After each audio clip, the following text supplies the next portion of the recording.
last video. These videos are actually like several days apart because I got really busy. But right now we're having some serious Han downtime, and so I'm going to do this cast to kind of fill the void in my life. But yeah, we do see Chu is going up. He's going into a side lane this time, which is a little bit different than going up against mid. And he has chosen basically the same starting items, except he has also gone with an extra minor totem rather than just the 3. We do see a lot of pings going out at the moment. It looks like the Hellborn team is just kind of roaming the jungle, and the Legion team kind of spotted them, and they're pinging their general location. We are going to see Pebbles going up in a side lane against a Thunderbringer. Again, this is a non-traditional situation, right? Typically, we see Pebbles go mid. He's going to go side lane, and side lane Thunderbringer, I would say, is probably a lot harder than mid Thunderbringer, and the reason is just that the line of sight is so much better without any kind of hills in the side lane. That Thunderbringer often has the sight of you that he needs to kind of cast his spells whenever he feels the urge to. So it's a little bit more trickier. We're going to see how Chu handles it, how he adapts, and how he's able to get that momentum that he needs to really kind of take over the game in the mid game, which is of course one of his specialties. This is of course Chu, the #1 League of Legends player in the world, and very happy to see him be doing so well in his current endeavors. We do see he just started off with a single set of Runes of Light, and the item setup you give him does have about 300 gold that he can work with to give him a little bit of flexibility in the items he wants. I'm not sure if he's going to be able to go, if he wants to go with a bottle as well on the side lane, or if he's going to choose just to go some kind of power supply, bringing the teacher or something. I'm not sure. Typically you see a bottle on any lane on Pebbles just because he's so powerful. When he's moving a ton in the mid game, he really is able to get those runes despite not having. You see Thunderbringer is able to put on just a ton of pressure early. You know, Chu has nowhere where he can really hide. He's just kind of having to eat a lot of the chain lightning spam from Thunderbringer. But I expect him to probably pick up a quick mana battery. I'm a little bit surprised he didn't start with the mana battery just because Thunderbringer is so likely to spam. Maybe he thought there was some kind of other lane combination that the Legion team might run. But you see he's using his early spells just to put pressure on Thunderbringer. He doesn't want Thunderbringer to feel too comfortable. He doesn't want Thunderbringer to be sitting there at full health. And it helps him last a little bit as well. You know, he's not able to get punished quite as much when he goes in there. So we see that right now, the situation that he's at is that it's about 2 minutes into the game. He has no healing items. He has 61 mana, about 350 health. Thunderbringer is definitely at the advantage in this situation. You know, he's level 3. His Blast of Lightning, he did level to 2. Typically lately I've been going for 1 into Lightning Rod, Chain and Lightning Rod, and then Bolt, or Blast, Blast. And but you know, in this kind of lane where he has that range, just punish Chu whenever he feels like it, might be a little bit more effective to have that Blast of Lightning at level 2 super early. We do see Chu went ahead. He does have both a bottle and a mana battery. Bottle hoarding at this point in the game, you can't really do with a walking courier first off, but again, it only fills your bottle 2 out of 3 charges. So it's not nearly as good as it used to be. I used to actually really like bottle hoarding, like side lane Madman solo. I would have my own flying courier just for the bottle. It was really fun, but obviously it's a little bit powerful for heroes that are able to spam mana like that. So they had to take it out of the game. We do see that he'll be able to get a little bit more regen going, but he still is hovering at about half HP, right? But he knows, he has a sense that Thunderbringer can only do so much to him, right? Thunderbringer is limited by his mana pool pretty significantly here. You see Thunderbringer is trying to last hit with his auto attacks versus his Chain Lightning to give him a little bit more oomph in harassing Chu with his Blast of Lightning. But you see Chu is not very scared, right? He only has, right now he's 170 health, and he just goes in and he stuns because he knows right now that Thunderbringer can't really do anything to him. And so he's putting that harassment back to put Thunderbringer also in an uncomfortable situation. You have to kind of know the ebb and the flow of when you're able to put pressure on your opponent. It does look like at this point he's going to have to go back to base though. He really doesn't have anything he can do as far as wanting to spend the extra gold on pots, and you know, pots are like, especially mana potions, are not very effective against Thunderbringer just because his range is so huge on his spells. But so we are going to see him go back to base. It's a little bit unfortunate. Let's just speed it up a little bit during his trip.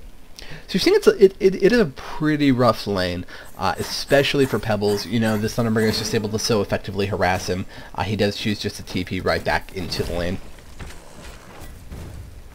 Most people don't actually know this, but Chu's name comes from when he was growing up. His mother would make him chew his food like really well before he would swallow, and he said that that gave him the discipline he needed to become a professional Dota and later Han player, and later League of Legends #1 player in the world, solo queue player in the world. None of that is true. None of that is true. You see Thunderburger here. He doesn't really have anything besides that bottle at this point. I would have kind of expected an early Chalice out of him.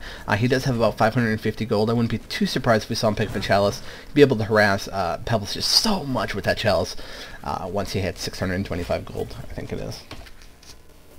Yeah, 625 gold. So it'll be interesting to see. Chu just go ahead and pick up his boots. I'll kind of be interested to see how he transitions from here. Will he go right into something like a Striders to try and get his gank on? Will he try and stay here in this kind of rough lane and continue to farm? He has a few options that he can go. Let's just take a quick look at the rest of the game. We do have a tri-lane here, a Puppet Master, Witch Slayer, Hammer Storm. I want to say Hammer Down for some reason. Hammer Storm tri-lane. Really popular. A lot of CC, obviously. They are going into an Electrician Swiftblade and Dromna tri-lane. Something I definitely haven't seen a ton of, but really interesting. I like seeing kind of interesting tri-lanes like that. We do see the trap here onto the Puppet Master, but he is going to be looking away because of the stun, and it looks like he should be fine. Swift is in a really bad position here, though, but it does look like Hammerstorm is going to go ahead and get eaten alive. Oh, will he get away? No, the Electrician does manage to take him down. So back at the ranch, we see Chu is using his spells effectively to farm at this point. He decided that, you know, he's probably not going to be able to burn Thunderbringer down at this point, even though he is level 6.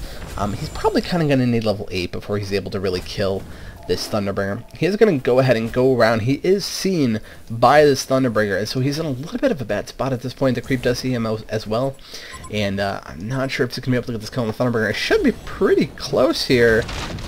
Oh, Thunderbringer, 1 HP and a bottle. Oh my god, that is so unfortunate for Chu. He does go down from literally a single health point. One singular health point. That is so painful.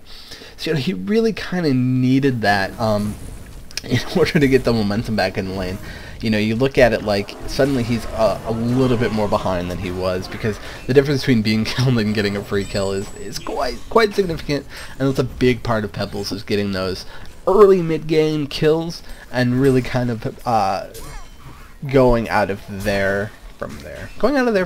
We do see he has chosen the TP bot. A little bit of an unfortunate initiation here by this Electrician. He's going to put his team in a really bad spot, and we do see they're able to get the kill on the Andro. Ooh, Swiftblade being really ballsy here. He's probably going to be able to go down if the Hellboy team does 10 minutes. It looks like the Hellboy team's going to get 3 kills down here, and I'm not sure if Pebbles going to have his combo up in 5 seconds. Will he be able to stay in range of the Vindicator and get a quad kill here at the bottom lane for the Hellborn team? That would be quite significant. Ooh, will they be able to get Puppet Master? Very nice juking job by this Korok on Vindicator. They do get the kill, and Andromeda does look like she's probably going to go down as well. So 5 kills to 1 or 2 kills from the Hellborn team. Deaths, I should say.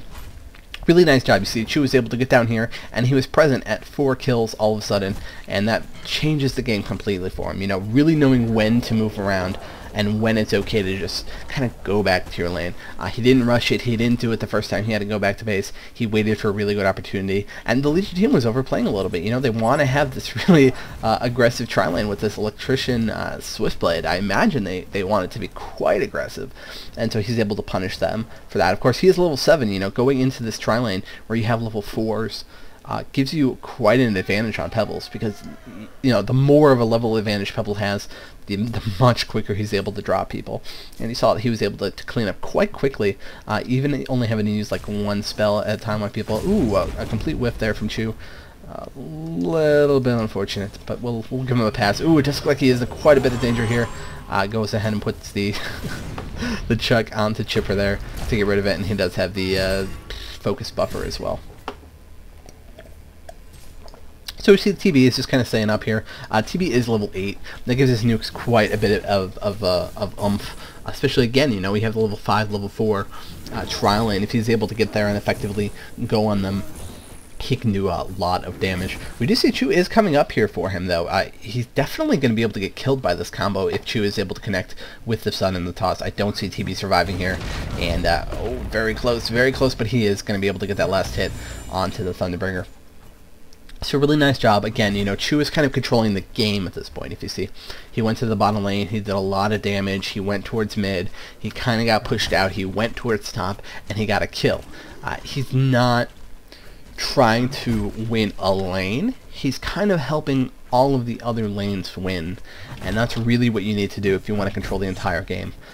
On a Pebbles is really control the entire game just like that. Mid we did have the Chipper going up against Vindicator. You know, Vindicator Sage Lore is not going to do too much to a Chipper. Of course, you can just do a singular rocket or a focus buffer or what have you. Part of the reason why Vindicator is probably going with 4 into the last word, and I think that's what it's called. Glyph of Silence. I think the last word is the Dota counterpart. A lot of action here in the river. Jarmanat's going to get melted down by this Puppet Master, and there you go. He throws out the tar just to get that buff off of him. I'm not sure. They're kind of blocking this Witch Slayer a little bit. I'm not sure if he'd be able to get to him anyway. Swiftblade looking to do a little bit of guarding if he chooses to go on him. I wouldn't be surprised if they go onto this Witch Slayer. Ooh, makes the Trisham cut the last second to turn around. And it looks like it might cost him his life. Yeah. You feel like if you're going to dedicate to something, you kind of just have to go ahead and dedicate to it. Oh, they just barely get the kill on Puppet Master. Really nice job by TB moving around. Doing the same thing that Chu is doing onto this Pebbles at this point, which is really moving around and getting those kills where you can. If you wouldn't have been able to get the kill on Puppet Master, that would have been quite a big waste of resources by TB, but really well executed, getting that last shot from Vindicator. We do see Chu trying to pick off anybody he can with this haste rune, but fortunately for the Hellborn team, none of them are really exposed. You see at this point it's a level 5 Swiftblade that's really not very high. He doesn't have his ultimate yet. He really isn't a presence yet in those team fights. He was just kind of went in, hesitated, and pulled back, and got extraordinarily punished for it. Sorry, I'm checking the rune spawns. I'm so used to just, you know, going like this and like this every 2 minutes.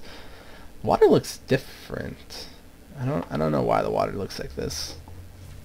Oh, I turned down my shaders. That's what I did. I kept getting driver crashes, and so I turned down my shader settings. And now I'm just realizing the significance of that. Oh, hey, so we missed the entire point. Oh, they do get another kill on Swiftblade. Very unfortunate for the Swiftblade. He's just not farming well. And the Hellboy team is doing a really great job of punishing him. You see the movement by this Pebbles. He's having a much easier game this game. Much easier game this game. And you can see he doesn't have a Chalice. I don't know if he picks up a Chalice later, but I don't think he needs it. He's kind of got a really good farm at this point. He's not having to go and farm all those jungle creeps, right? Last game we saw him really effectively going into the jungle and cleaning up those creeps almost non-stop. Anytime he had downtime, he was in the jungle and he was stacking or clearing creeps. He doesn't need to do it this game. This game is much more dependent on him roaming around, controlling the lanes and getting kills, and he'll still be able to get a really efficient portal key. Where is he sitting at right now? He's sitting at about 2,075 gold, so he's really close to it, you know? He's about 50 gold away. I don't know, fuck. 75 most of the time. And he didn't need to do it. He had a good enough early game. He got good enough positioning that he was able to get those early kills, and he was able to just go ahead and go straight for the portal key. Sat does leave his boots at the red boots, that's fine. He didn't need them for anything again. They presented opportunities to him where he could just TP in and then go straight down, and it went more than well enough. And you just do a really great job, really great coordination by the Hellborn team. That's something that EG is really well known for. It's just the coordination. You see the TP's coming down here, but I'm not sure if they're going to be able to save him. They do have the vision on this Chu, and they do get the ultimate with Swiftblade just to get the kill onto the Pebbles. So, you know, really important for the Swiftblade to get that kill. It slows down Chu for one, and it speeds his farm up a little bit, which he needs very badly. Again, his tri-lane opponent carry is his Puppet Master, who is sitting at level 8 and is farming quite efficiently. You see about a 3,500 gold lead for the Hellboy team at this point. Really great movement by EG, and now Pebbles has a 13-minute portal key. Really strong. He'll be able to use it quite effectively, hopefully, and we'll have to see how he goes from here. So you just see the difference, right? The difference in how he played between these two games, right? The first game he was very dedicated to his lane. He was very dedicated to the idea of farming. He did a very good job of raising his gold per minute. He's already at 240 gold per minute. We didn't see him hit that for much longer in that last game.